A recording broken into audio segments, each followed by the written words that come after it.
Hello everyone. जैसा कि UPSC सी set के लिए हमने मैथ्स को कंप्लीट किया है सीरीज को पूरे को, तो उसी सीरीज में हम सी सेट के लिए ही रीजनिंग को स्टार्ट कर रहे हैं यहाँ से। तो फर्स्ट टॉपिक हमारा रीजनिंग में रहता है coding and decoding.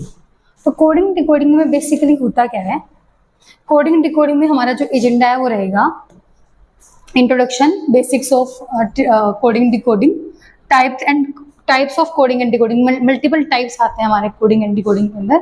Basic concepts, pattern identification, tricks जो यूज करेंगे हम लोग, और कुछ पीवाईक्यूज विद प्रैक्टिस क्वेश्चंस के साथ, और कुछ एग्जाम टिप्स के बारे में हम यहाँ इस क्लास में आज क्लास में बात करेंगे।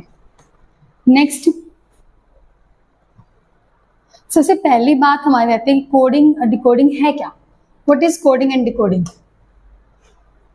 कन्वर्टिंग अ वर्ड और लेटर, यानी कि बेसिकली होगा क्या, आपको कुछ इस तरह से कैट और डीबीयू नाम का कुछ एक कोड दिया होगा। लाइक ये बोलेगा आपको कि cat is coded as DBU, cat को हमने डीबीयू की तरह कोड किया है, तो रेट को मैं कैसे कोड करूंगी, राइट।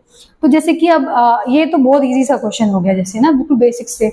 तो अब यहाँ पे 80 और 80 तो सेम ही है, तो ये तो B U and B U ही आएगा, तो बिल्कुल बेसिक था, कुछ भी नहीं आता तब भी। और ए बी सी, सी के बाद यहाँ डी है, तो सी के नेक्स्ट लेटर कौन सा होता है, डी होता है, तो मैं यहाँ लिख दूंगी आर के अगला क्या होगा, एस होगा। तो ये इतना इजीली हो गया। ये तो ऐसे रिवर्स रूल भी हो सकते हैं, मे बी ये डी बी यू दिया होता कि कैट है, तो इमेजिन करो कि आपको ऐसे दिया होता that D B U is written as CAT cat, तो how rate could be right. तो सेम कंसेप्ट पे काम करेंगे कि देखो D से हमने C बनाया, यानी कि CD, यानी कि D से एक लेटर पहले, तो R से एक लेटर पहले कौन होगा, Q। फिर A D से पहले, अब A से पहले तो कोई नहीं होता, तो A से पहले भी होता है। एक साइक्लिक पढ़ेंगे हम अल्फाबेट्स को कि वो साइकिल की तरह चलते हैं, तो वापस से कौन आ जाएगा, Z, और T से पहले कौन आएगा, S। तो इसी तरह से हम इसके सभी टाइप क्वेश्चन पढ़ लेंगे। यूपीएससी इसको पूछता है ताकि वो आपकी लॉजिकल थिंकिंग, आप पैटर्न्स को कैसे देख पाते हो, इसके लिए ये बहुत हेल्पफुल रहता है। और इजी टू मॉडरेट क्वेश्चंस आते हैं, स्कोरिंग रहता है हमारा, रीजनिंग सबसे ज्यादा स्कोरिंग पोर्शन होता है सी सेट के अंदर। इजी क्वेश्चंस आते हैं, कोडिंग डिकोडिंग के क्वेश्चन तो बहुत इजी आते हैं, स्कोरिंग होते हैं। कॉमन मिस्टेक्स रहती है हम लोगों की कि हम अल्फाबेट्स को गलत मिसअंडरस्टूड कर लेते हैं, हम ढंग से उसके नंबर्स को, उसके पैटर्न को एनालाइज नहीं कर पाते, और ऑप्शंस में भी हम कई बार गलती कर देते हैं देखने में कि लगभग जो इसके ऑप्शंस होते हैं वो सेम मिलते हैं आपको।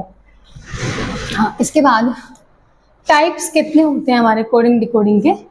तो जब टाइप्स की बात करते हैं तो सबसे पहला तो होता है letter shift, forward and backward. इस तरह की कोडिंग होती है लेटर की कोडिंग, यानी कि जो मैंने अभी बताई थी ना CAT वाला, सेम वो वाला एग्जाम्पल। सब्स्टिट्यूशन कोडिंग में क्या होगा, one word idea is renamed as another in a chain, यानी कि आपको एक चेन में वन वर्ड आइडिया दिया होगा। लाइक ऑर्डिनरी को मैं एक्स्ट्रा ऑर्डिनरी बोलती हूँ, एक्स्ट्रा ऑर्डिनरी को मैं पुअर बोलती हूँ, तो मैं एक्चुअल में एक आम इंसान को, यानी कि ऑर्डिनरी ह्यूमन को क्या कहूंगी, तो हम कहेंगे एक्स्ट्रा ऑर्डिनरी ह्यूमन कहेंगे उस कोडिंग के अकॉर्डिंग। फिर एक मैट्रिक्स कोडिंग आती है हमारी, उसके बाद नंबर कोडिंग और mix coding and artificial language coding. ये इतना नहीं आता है यूपीएससी में। इसके जहाँ पे हमारे को आएंगे सिंबॉलिक कोडिंग, सिंबॉलिक कोडिंग आएगी, सिंबल्स आपको दिए होते हैं उसके ऊपर वो कोड करवा देता है आपको। मिक्स कोडिंग आती है, नंबर्स और लेटर्स का मिक्सचर भी आ जाता है। अल्फाबेट्स की पोजीशन सबसे पहले हमें पढ़नी पड़ेगी, तो इसके लिए कुछ सबसे पहले तो हम देखते हैं पोजीशंस होती क्या है। सबसे पहले हमारे पास अल्फाबेट्स में आता है A, तो जो A है वो 1 नंबर पे है, तो A की जो पोजीशन है वो भी 1 है। B सेकंड नंबर पे है, तो B की पोजीशन भी हमारी क्या है, सेकंड नंबर पे है। सिमिलरली जिस भी नंबर पे जो भी लेटर है उसी नंबर पे उसकी वो पोजीशन है। ऐसे ही रिवर्स में देखेंगे, अब जैसे मैंने A to Z देखा, तो A नंबर 1 पे था तो इसको 1 बोल दिया। जब मैं Z to A देखूंगी तो मैं Z को नंबर 1 बोल दूंगी, तो ये रिवर्स काउंटिंग इस तरह से काम करती है, ठीक है। अब आप ध्यान से देखना, अब ये याद नहीं होते हैं, आपको कोई बोल देगा कि इसको आप डायरेक्टली याद कर लो, तो ये याद नहीं कर पाते हैं, हम इसको कैसे याद करेंगे। इसके अंदर आप ध्यान से देखो, मैं 2 रूल लिखवा देती हूँ आपको। फर्स्ट इज EJOT, तो ये हमारे 5 के मल्टीपल्स हैं। इतना भी अगर आप याद कर लेते हो ना EJOT, तो उसके बाद इजी हो जाएगा। मेरे को पता है कि E 5th नंबर पे है तो D 4th नंबर पे होगा, E के बाद F 6th नंबर पे होगा, मेरे को ये कैलकुलेट नहीं करना पड़ेगा। सिमिलरली एक लेटर हम बना देते हैं फिलोरक्स, सी फिलोरक्स। ये हमारे 3 के मल्टीपल्स हैं, 3, 6, 9, 11, सॉरी 12, 15, 18, 21 एंड 24, सी फिलोरक्स।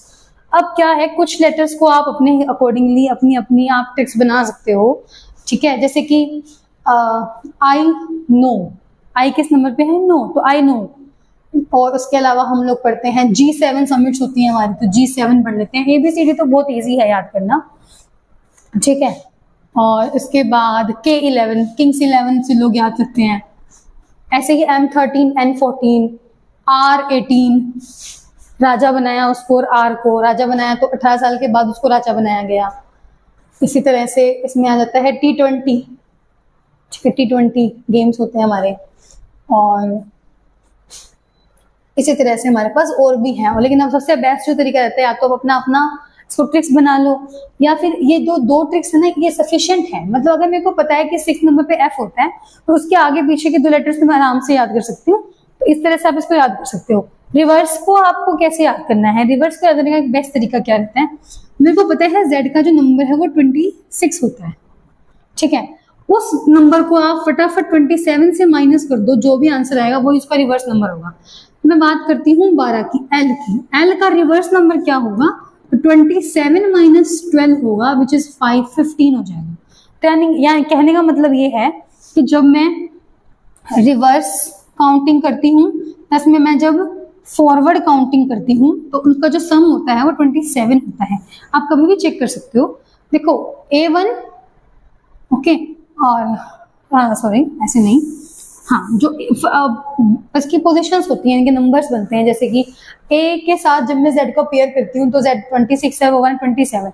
दो जब एक जैसे एक पोजीशंस पे जब बैठे होंगे नंबर होंगे, उनकी जो ओरिजिनल पोजीशंस होंगी वो आपस में 27 बनाएगी। जैसे कि M14, M13 27, L12 O का पेयर है, KP का पेयर है, JQ का पेयर है, जैक और क्वीन का। इस तरह से पेयर्स बन जाते हैं हमारे, ठीक है। इस तरह से आप याद कर सकते हो इनको। और इसके बाद कुछ इंपॉर्टेंट ट्रिक्स है कि फॉरवर्ड काउंटिंग करेंगे तो मूव अहेड कर देंगे हम अल्फाबेट्स को। जब हम बैकवर्ड काउंटिंग करेंगे तो अल्फाबेट्स को गिवन शिफ्ट वैल्यू पे ही दिख रखेंगे। ऐसे ही पैटर्न रिकॉग्नाइज करेंगे, ऑल्टरनेट लेटर्स को देख लेंगे। पेयर मेथड भी हम यूज कर सकते हैं, मल्टीपल रूल्स हैं इसके, ठीक है। इसके बाद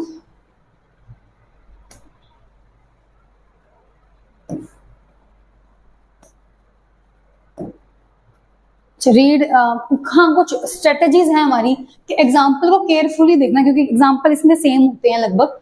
रूल को फाइंड करना कि इस क्वेश्चन में पर्टिकुलर किस तरह से क्वेश्चन सोल्व हो रहा है, टेस्ट करना होता है। आपको दिख रहा है कोई ऑप्शन बिल्कुल ठीक है, तो दूसरे पे उसको अप्लाई करके देखना पड़ता है।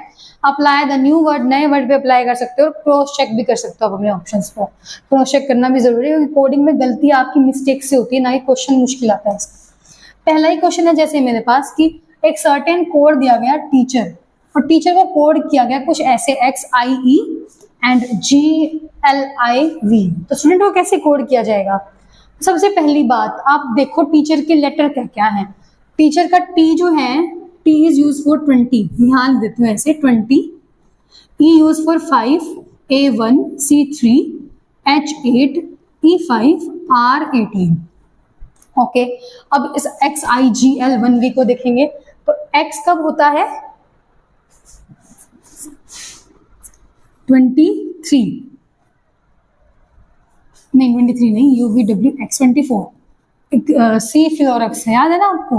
तो I9, E5, G7, L12, I9 and V22, okay.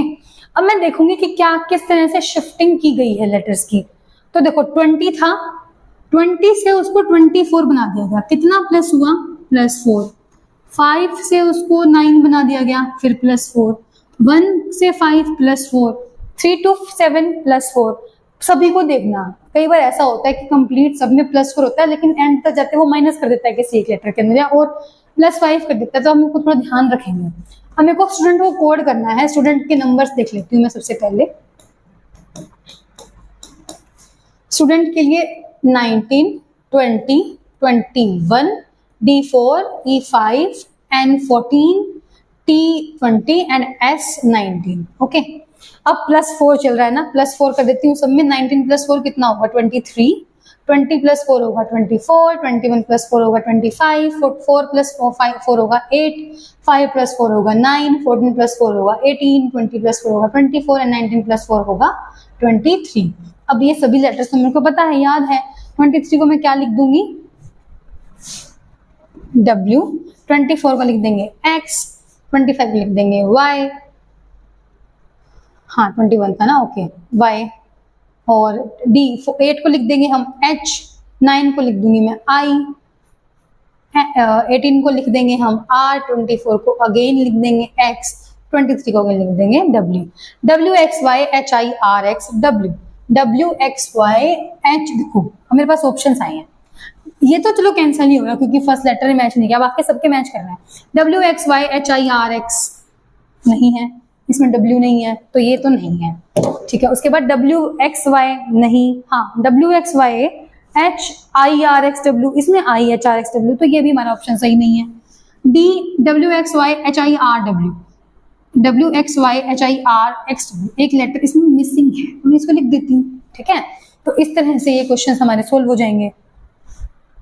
अच्छा ये स्टूडेंट्स नहीं था, दिस इज जस्ट स्टूडेंट, तो स्टूडेंट का हाँ ये बिल्कुल ठीक ऑप्शन नहीं है, ये ऑप्शन बिल्कुल भी ठीक नहीं है। W X Y H I R X, C option ही मेरा ठीक ऑप्शन था, स्टूडेंट्स नहीं स्टूडेंट था, ठीक है।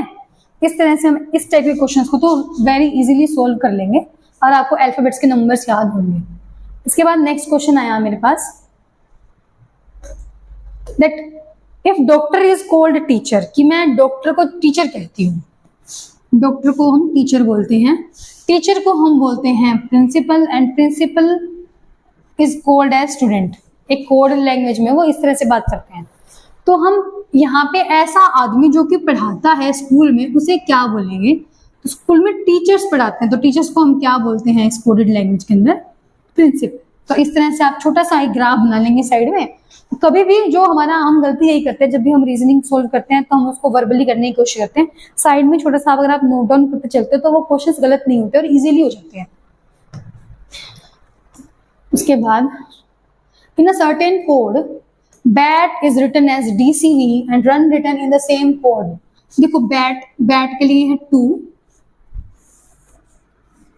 A के लिए 1, T के लिए 20, D is 4, C is 1, sorry C is 3 and V is 22। Check कर लेते हैं, 2 में 2 ऐड कर दिया तो 4 बन गया, 1 + 2 किया तो 3 बन गया, 20 + 2 किया 22 बन गया। तो हमें क्या करना है, रन को कोड करना है और 2 लेटर्स इसके अंदर ऐड कर देने हैं, ठीक है। इस तरह की जब 2 लेटर ऐड करने तो आप बिल्कुल इजीली कर सकते हो, that R S T U V W N O P T W P हमारा आंसर होगा,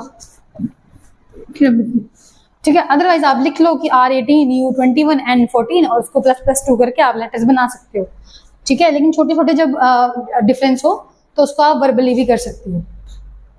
फोर्थ क्वेश्चन आया मेरे पास कि भाई Madras is written as Sir Dam, how is London written as? तो मद्रास, इसने लिखा मद्रास, ठीक है। आपको दिख रहा होगा जो कोडेड लैंग्वेज है ना उसमें जो है सर डैम लिखा है वो इन्हीं लेटर से मिलके बनाया हुआ है, ठीक है। अब ये रिवर्सिंग ऑफ द लेटर्स कर दिया, लेटर्स को आपस में शिफ्ट कर दिया, शिफ्टिंग कर दिया, ये बहुत इजी शिफ्टिंग दी है। इसने M को ले गया, फिर यहाँ पे R, A, फिर D, फिर R, फिर A, फिर S, यानी कि रिवर्स कर दिया पूरा का पूरा। तो लंदन को मैं क्या लिखूंगी, NOD NOL NOD NON। इसके अलावा ये क्वेश्चन ऐसे भी हो सकता था, देखना ये क्वेश्चन ऐसा भी हो सकता था कि मद्रास इज रिटन एज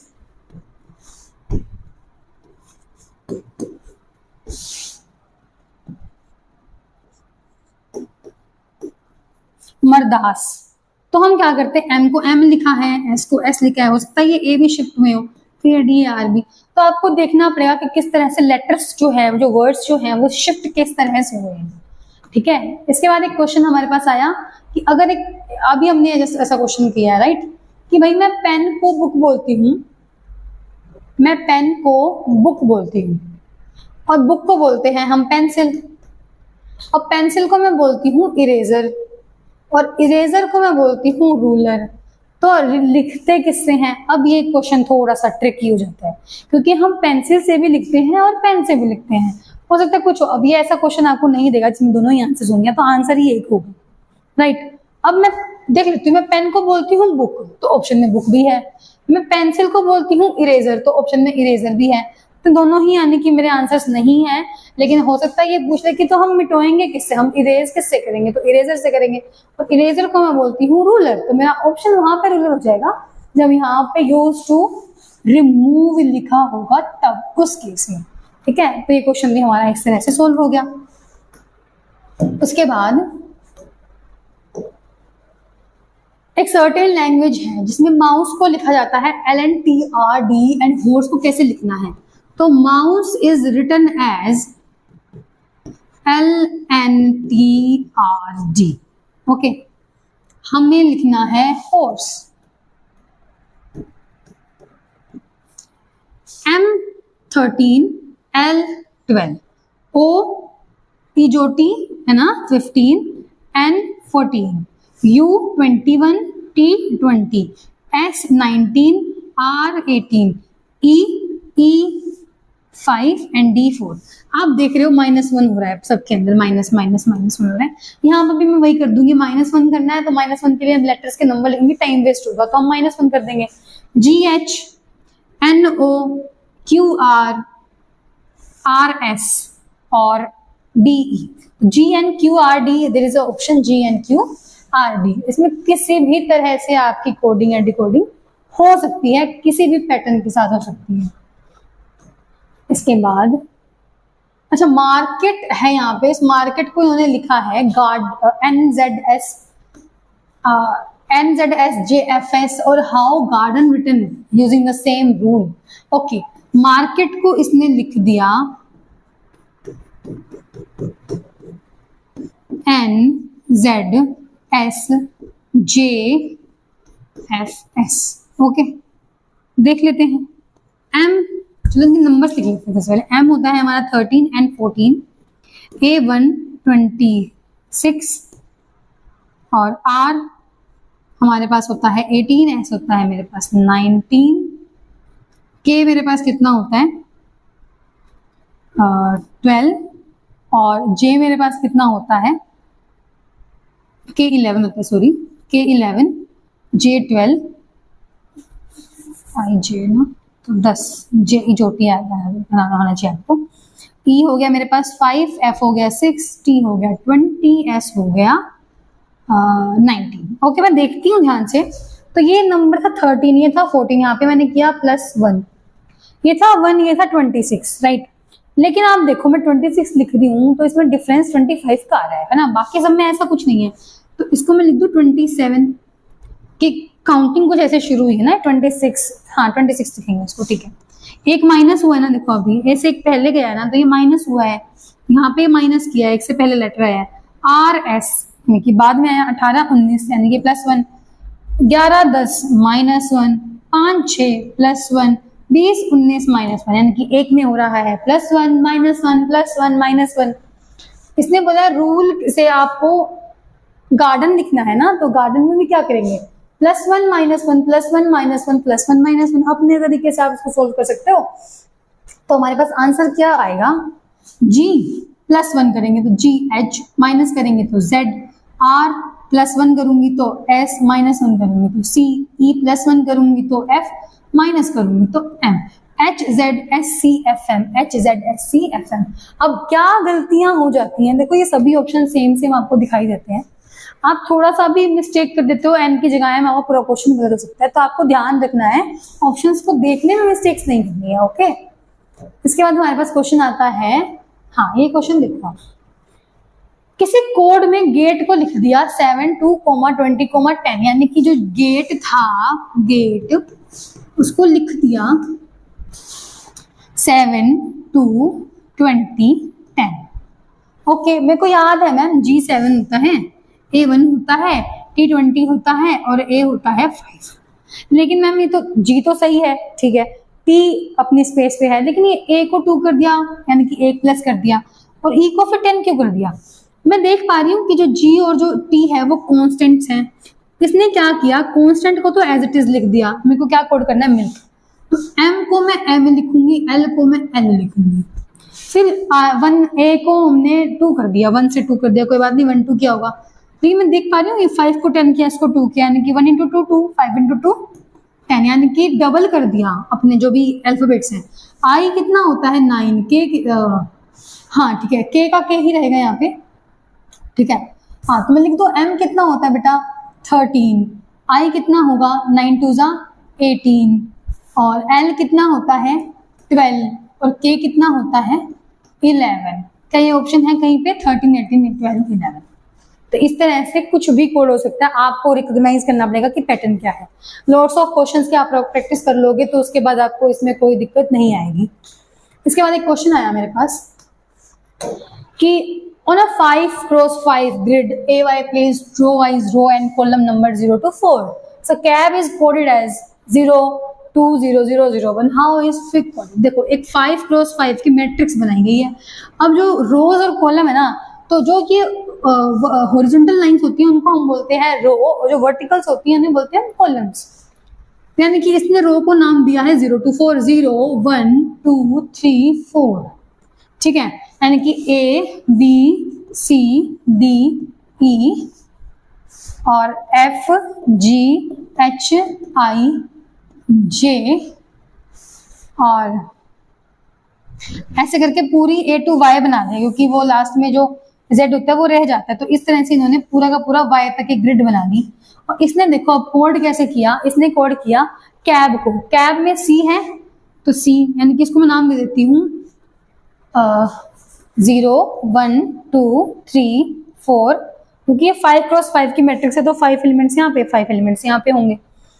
अब कैट को इसने कोड किया, तब लिख देती हूँ मैं सारे J K F G H I L M N O P Q R S T U V W X Y, ठीक है। Y तक हमारे सभी के सभी एलिमेंट आ गए हैं।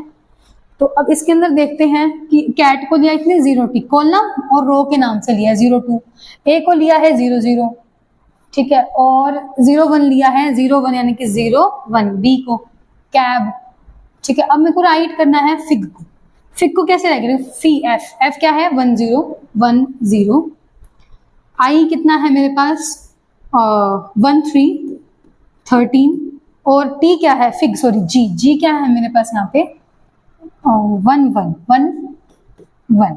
तो इस तरह से क्या होगा मेरे पास ये पूरा का पूरा रेडी हो गया। इसका आंसर क्या ऑप्शन में कहीं दिखाई दे रहा है आपको 10 13 एंड 11, डी ऑप्शन इसका आंसर आ गया। तो इस तरह से जो मैट्रिक्स वाले क्वेश्चन आते हैं वो इस तरह से सोल्व हो जाते हैं। इसके बाद एक क्वेश्चन आया, अब क्या हुआ, अब इसने एक लाइन को ही चेंज कर दिया पूरी की पूरी स्टेटमेंट को। अब इसने बोला कि पिट ना हो मीन्स ब्रिंग हॉट वाटर। ये जब कहीं ये लिखा मिले पिट ना हो तो इसका मतलब है कि ब्रिंग हॉट वाटर। जब वो बोल रहे हैं को सो रे it means water is life, and ना रे पिट मीन्स लाइफ एंड हॉट। तो what is the code for water, water के लिए मेरा कोड क्या होगा, वाटर के लिए अब मेरे को ऐसे में क्या करूंगी, ऐसे क्वेश्चन बहुत इजी होते हैं। आप देखो कि वाटर किस किस फ्रेज के अंदर है, एक तो फर्स्ट फ्रेज के अंदर वाटर था, दूसरा सेकंड फ्रेज में भी वाटर था, तीसरे फ्रेज में मेरे पास वाटर नहीं है। तो जो दोनों के जो कोड थे लाइक पिट ना को और को सोरे, इसमें जो भी कॉमन वर्ड होगा वही मेरे पास वाटर के लिए यूज हो रहा है। पिट दोनों में नहीं है, ना दोनों में नहीं है, सिर्फ को है दोनों के अंदर है। मेरा आंसर क्या हुआ के ओ, ओके। तो इसी तरह से हम क्या करेंगे, उस वर्ड स्पेसिफिक वर्ड को ढूंढ लेंगे और देख लेंगे कि उसको कैसे यूज किया हुआ है, और उसी तरह से हम इसके कोड को डिकोड कर पाएंगे आराम से। इसके बाद एक क्वेश्चन आया ये कि भाई in a certain code fish is written as DGQF, fish को इस तरह से लिखा है तो बर्ड को कैसे लिखा होगा, ये क्वेश्चन आप लोग आराम से कर सकते हो। तो F है, F क्या होता है मेरे पास 7, I होता है 9, सॉरी 6 होता है F, 6 I होता है 9, S होता है 19 और H होता है 8, D होता है 4, G 7, QR होता है ना तो Q 17 और F होता है मेरे पास अगेन 6। 6 को 4 बना दिया यानी कि प्लस माइनस 2 कर दिया, 9 से 7 गया यानी कि फिर माइनस 2 कर दिया, 19 से 17 फिर यानी कि माइनस 2 चल रहा है। तो जब मैं बात करूंगी बर्ड की तो बर्ड के लिए क्या यूज होगा Z, B से -2 करेंगे तो Z, I से -2 करूंगी तो 7 विच इज G, और जब मैं R से -2 करूंगी तो P, और जब मैं D से -2 करूंगी तो B। मेरे पास आंसर जो आएगा ZGPP। देखो ये सेम ऑप्शन था ZGPC, तो अगर मैं थोड़ा सा भी अगर मैं ध्यान नहीं दूंगी, एंड तक नहीं इस क्वेश्चन को सोल्व करूंगी, तो मेरा आंसर गलत हो सकता है। इसके बाद if sun is called moon, same type का क्वेश्चन है जो हमने भी पढ़ा था फ्रेज वाला। अगर सन को मून कहते हैं, सन इज कॉल्ड मून, मैं लिख देती हूँ यहाँ पे, sun is moon, moon is called star, star is called sky, sky is called cloud, and cloud is called earth. इस तरह से इसको कोडेड कर दिया। और फिर इसने पूछा कि what word is used for a star at the centre of our solar system, हमारे सोलर सिस्टम के सेंटर में जो स्टार है उसको क्या बोलेंगे। अब इस क्वेश्चन में गलती से आप स्काई आंसर कर दोगे तो गलत हो जाएगा। हमारे सोलर सिस्टम का जो स्टार है वो सन है, ठीक है। जो सन होगा, सन को हमने क्या बोला है, मून, तो इस कोड लैंग्वेज में सन को वो मून बोल रहा है। इसके बाद एक कोड लैंग्वेज में देखो फ्रेज वाला क्वेश्चन आ गया कि एक कोड लैंग्वेज में डी फा लो means sky is blue, and लो मा सो means blue and white, and सो टा डे means white is beautiful, what is called for is. तो मैं देख लूंगी कहाँ कहाँ किस किस फ्रेज में मेरे पास इज है। फर्स्ट फ्रेज में इज है, सेकंड में नहीं है, और थर्ड फ्रेज में भी हाँ इज है मेरे पास। तो इसमें जो भी कॉमन वर्ड होगा, जो भी कॉमन, वही हमारा आंसर होगा। तो लेट्स सी कि डी फा लो एंड सो टा डी, डी ई, ये दोनों में कॉमन है, तो ये मेरे पास क्या है, ऑप्शन करेक्ट आंसर है। इसके बाद एक क्वेश्चन आया कि in a code Ram Shyam Gopal means good sweet mango, Gopal Krishna Hari means mango is ripe, Hari Shyam Ravi means ripe and sweet, what is the code for sweet. तो राम श्याम गोपाल, अब इसे स्वीट के लिए पूछा, स्वीट फर्स्ट फ्रेज में है, यस है, और स्वीट है मेरा लास्ट फ्रेज में, सेकंड फ्रेज में मेरे पास स्वीट नहीं है। दोनों में कॉमन जो नाम होगा वो देख लेंगे, दोनों में कॉमन नाम है श्याम, तो श्याम मेरा यूज हो रहा है कहाँ, स्वीट के लिए। तो इसमें क्या है, बेसिकली आपको अल्फाबेट्स की पोजीशंस को फॉरवर्ड एंड रिवर्स लर्न करना पड़ेगा अंटिल दे इंस्टेंटली रिकॉल्ड। जब तक आपको ये ऐसे इंस्टेंट याद आए कि M13 होता है, N14 होता है, ऐसे याद हो जाएगा आपको अगर आप प्रैक्टिस करोगे। तो पैटर्न के रिकॉग्निशन पे करना पड़ेगा काम, इसको पैटर्न्स को आपको क्वेश्चंस करने, बेसिकली जितने आप रीजनिंग में क्वेश्चंस लगा लोगे आप उतने ज्यादा पैटर्न्स को रिकॉग्नाइज कर पाओगे। अजम्पशंस को अवॉइड करेंगे, हमेशा रूल को टेस्ट करेंगे विद गिवन एग्जांपल्स के साथ। सोल्व सिस्टमेटिकली, पहले ऑब्जर्व करोगे, फिर रूल ढूंढोगे, टेस्ट करोगे, देन अप्लाई करोगे, फिर ऑप्शन की तरफ जाएंगे। और प्रैक्टिस डेली करेंगे, स्पीड जरूरी होती है, और स्पीड आती है कंसिस्टेंटली प्रैक्टिस से, रिपीटेशन ऑफ प्रैक्टिस से, और प्रैक्टिस से कोडिंग डिकोडिंग बहुत इजी होता है। और स्कोरिंग सब्जेक्ट है, काफी सारे क्वेश्चन इससे पूछता है एग्जाम में। तो हमारी कोडिंग डिकोडिंग की क्लास यही हुई। Thank you.